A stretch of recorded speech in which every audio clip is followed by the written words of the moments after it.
Bon, it's been a while. It's been a while since I haven't just taken my mic and recorded just like every single day. I swear there has been some days where I would just record 2 or 3 episodes because I would be very much inspired and I would just have a lot to say. And the last few days, actually the last couple of weeks, very busy with the playground, finally launching it, but also traveling to Amsterdam, hashtag rich people's life, hein, mais vraiment.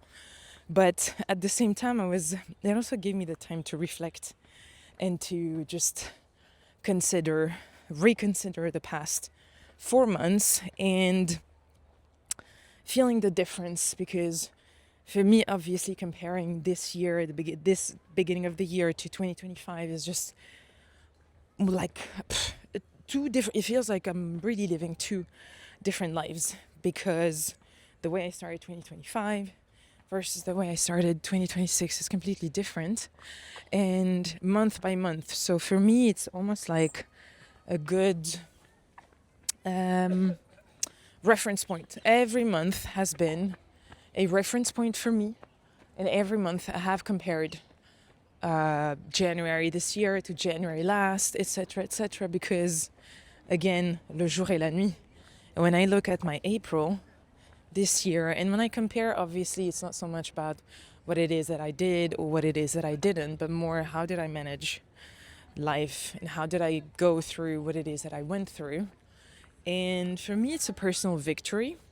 I really see this beginning of 2026 as a personal victory because it could have lasted even longer. I could have just been in this phase of grieving and just, oh, mon Dieu, il y a une petite mouche. What the fuck? I shouldn't have worn white.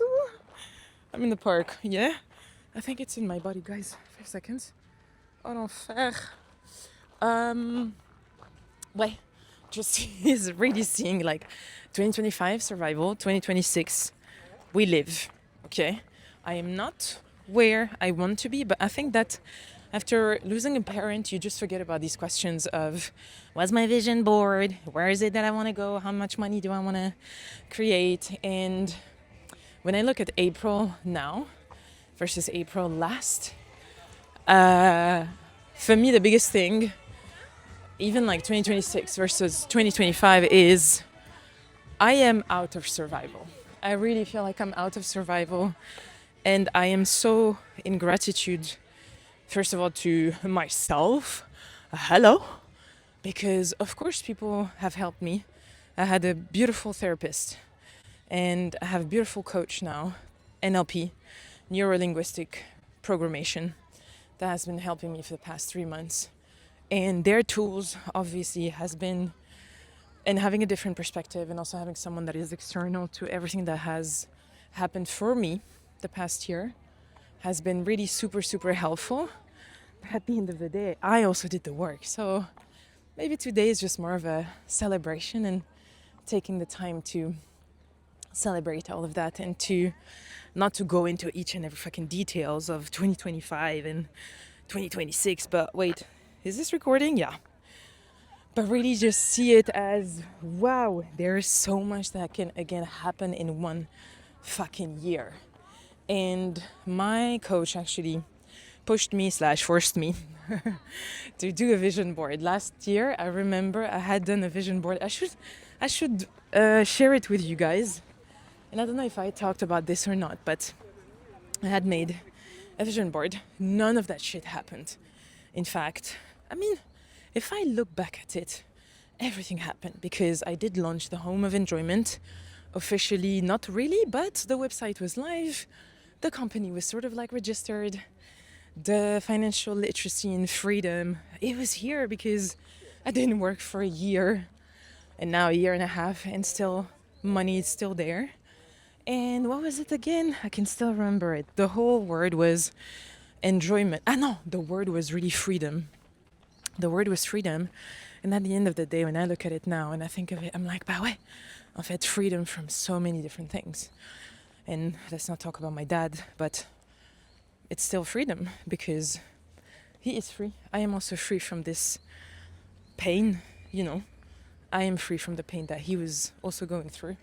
that you cannot just, of course, life keeps moving and everything, but if you're a hypersensitive human being like me, you just feel everything times 10,000. So, anyways, when I look back at it and I think of it now, everything happened for a specific reason. And I think there were two other things. Retreats. This retreat didn't happen, and I actually sued that company. They owed me 6,000 because I gave a deposit of 6,000 euros. So for whomever is listening to this episode and thinking, oh my God, but prices are so expensive, now you also know why. Because if this is half, okay, deposit was 6,000, the house itself was 12,000. So let's never judge people's prices, okay? Of course, some people will take advantage and will want more money just for the sake of it. But if you have dignity also, you know that you ask certain prices for the work that you do, but also to manage all the fucking expenses that comes with hosting a retreat. But anyways, this retreat never happened, and I was in a lawsuit for 9 months with lawyers and stuff. She gave me back my money. Thank you, God. But still.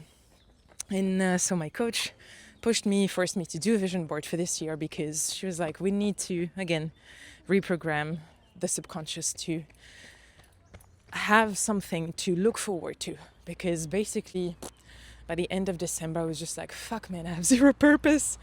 I have no joie de vivre. Like, really, I was just taking the days as they would come, and then I would be with my dog, and obviously nervous system needed to regulate. Une toile d'araignée, putain. And just rest and all these kinds of things, because it was still survival. But since January, and since she told me to do that exercise and challenged me into becoming my very own version of being a documentarian and making videos, life has been lifing. And not because I'm still not making money. It's been 4 months, d'accord?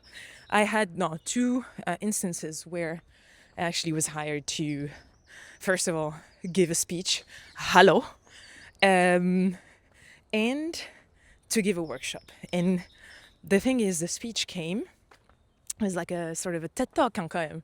Faut pas déconner. I still brought movement in there because that's my signature, and I love when people are moving. But putain, this is something that I also put in my vision board. You know, there's a mic in there saying, and the mic was more the representation of owning my voice, because I think, again, I was hiding a lot, and just using the dance, and just in general owning my voice when it comes to people in general, when it comes to just like sharing who it is that I am, sharing my opinion, you know, being in debates and whatever, and stopping this hiding situation. And just whenever I have something to say, I clearly communicate, and all these kinds of things. And so I had this opportunity in February. In March, I had the opportunity to teach a workshop at the Tunisian Night, which is hands down my favorite event ever. It's 30 minutes of workshop that just brought me tears this year. But anyways, I look back at this vision board that I created for this year, and I think honestly, maybe 75% has happened or is happening. And I'm not gonna share it, but just thinking about it, and just thinking about the pictures that I put this time versus the other years, I really realized that this was the first time that I did a vision board for me, you know, as in like, this is what I really want. Not what I can do, or what I could do, but more, this is really what I want. I think I'm just gonna sit, because first I need to pee. Second, it's a hill, and I'm gonna have my period, so I'm completely kaput. Donc let's just take a break also. And mais là c'est pas très confortable. Hein. Let's just sit on the fucking grass, guys. But also, you know, dogs sometimes do take a caca. Oh, and some nice music next to me. Anyways, it was really the first time that I was thinking about it from the or doing it from the perspective of, this is what I want, you know? And every time I look at it now, every day, I have my routine, okay? I have these words of faith and peace. I realized that, mais en fait, it's an internal thing. You know, it's not so much about collecting items or checking boxes of I did this and I did that. But I was just more reflecting over, okay, but what brought me to, let's say, having checked that, you know? It was an internal state of, bah, this is it, en fait. I am there. I am this. I am living there. And when I think of Sardinia, I think this was really like the turning point because I was in Sardinia and for 3 weeks, I really felt like I was living there already for 10 years. Time was suspended, 100%. And I really just felt like, oh putain, en fait, c'est ma vie. This is my life. This is my life. This is literally the vision that I was visualizing every fucking day for 2025. Despite all the fucking chaos, I really just stood by this fucking vision. I really stood by really feeling it in my body, you know? And then obviously I'm just studying a bit more about neurosciences and reading books about manifestation and everything just to understand the process, obviously. But it just was the realization like a couple of days ago to be like, putain, en fait, meuf, regarde the residency that you did for 3 days here in Paris. It just happened to be at the very good moment. And I also put that in my fucking vision board and it's happened, you know, and obviously there's still an ongoing process with that. And it just opened new doors for me in terms of collaboration and everything. But I'm just like, oh, c'est incroyable. And it just, all of it, why? Because I realized that for once, it was really things that I wanted to do. Genre, I wanted from me. Ça, c'est from me to me, you know? Not from me to the world or what the world is expecting from me, but from me to me. Genre, qu'est-ce que tu veux, Sab? Tu vois, genre, your ideal life, c'est quoi? And this whole process of imagination. Et en fait, this whole process of imagination, again, brings me back to, en fait, regarde, you wanted to use your voice. You wanted to have your fucking podcast. Not even like you having a podcast. I wanted to have a podcast for 3 years. But this year, I really set it for myself I want to use my voice. I want to own my voice because, yes, I'm using my voice, but I'm screaming. I spent my entire life screaming, like, I think physically, emotionally, spiritually, everything is about screaming, about aggression, about sort of like brutality and even hyping. I'm always like, ah! And I used to have this motto of like, if you guys don't make me lose my voice, that means that you guys didn't work hard enough in class. And now I realized, mais pourquoi? Physically losing your voice really hurts. Tu vois? And so now I'm also just learning to use my voice differently in a very calm, I hope so, calm way. Without removing the value that I am sharing. And I think I've always thought that my voice, again, screaming would make me feel heard, would have people really pay more attention, like choose me, be with me, and bring me that sense of, oh, I belong, you know. But actually, it's not because you scream that you're going to belong or that people are going to love you or that they're going to choose you. If anything, people will keep telling you, my God, why the fuck are you too loud? This is what I've grew up with, okay? A lot of people, why the fuck are you too loud? Why are you too this? Why are you too that? And so now I'm learning to use my voice differently. And it's the same with my presence on social media. For me, it's a huge challenge to, again, own my voice and not just show that version of me being the sunny sunshine who's always jumping and making bubbles and everything. It is still me because I am this person, but I'm also daring to show something else, to show my other sides. And I think that process is really for me. Again, I'm not back on social media, or I'm not doing this podcast, or I'm not doing these portrait video series to prove anything to anyone or to show who I am to people. It's really more like, ah ouais, en fait, accept all these versions of yourself. And this was really like the biggest reminder of those 3 days of residency. I've had like Tuesday, Wednesday, Thursday of this week, because we're Sunday, and I'm going to make another podcast about it because I'm still digesting.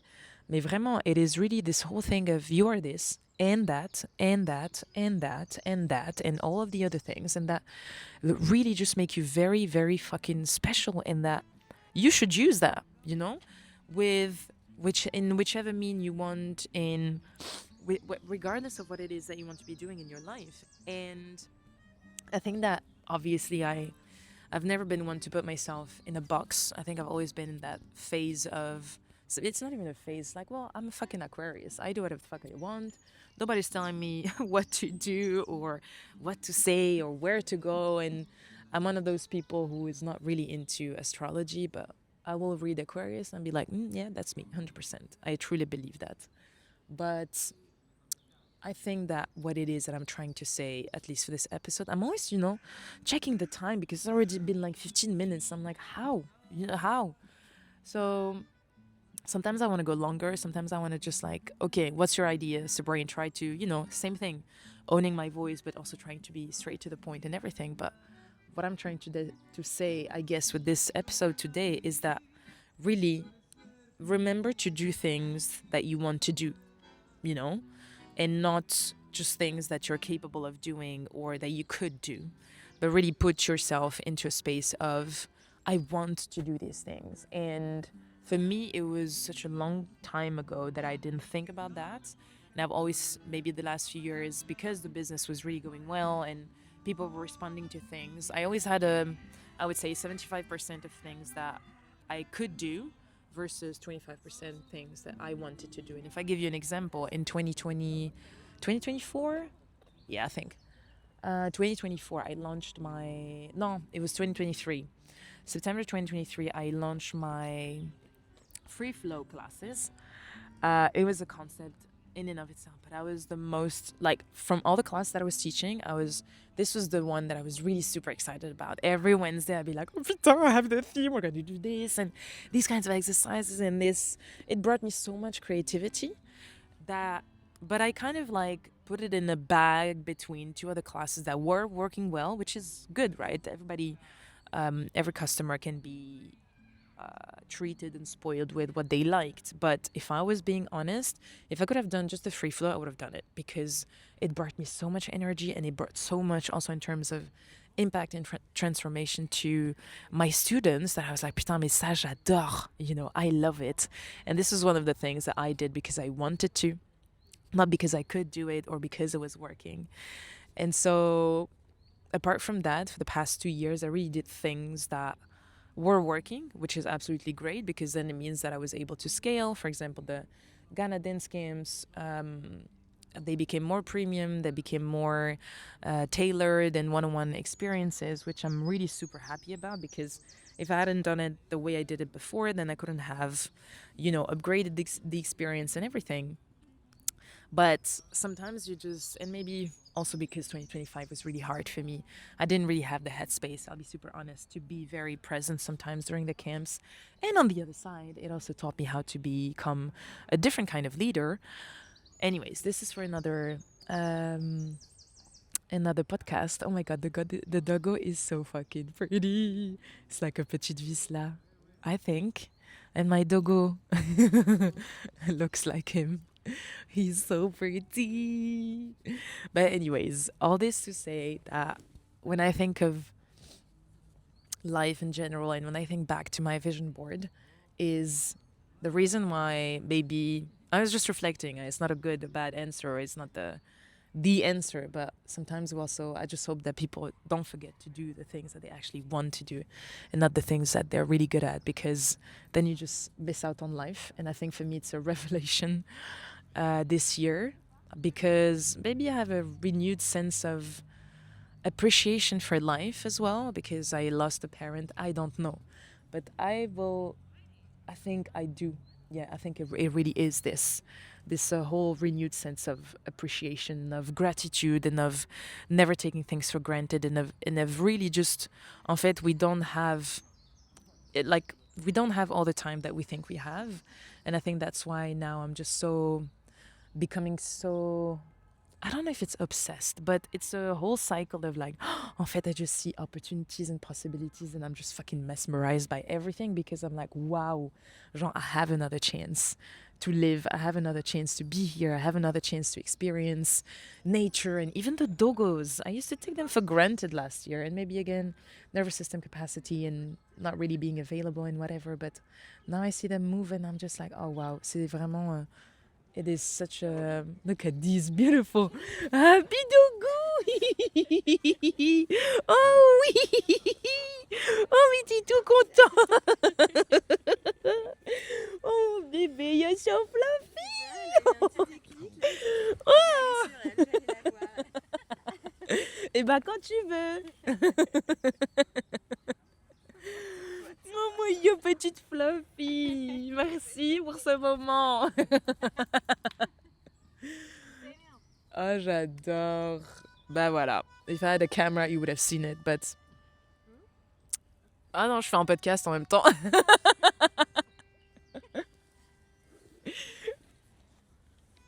Oh, ouais. If I had a camera, I've had filmed it. It's so funny because I was talking about a dog, and then poof, the dog comes here. It's just like so fucking fluffy and just jumping on me, so fucking cute. Mais bref, tout ça pour vous dire les poussins. All this to tell you, les poussins, really, appreciation to the max, gratitude to the max. Feel it first, really, and be it.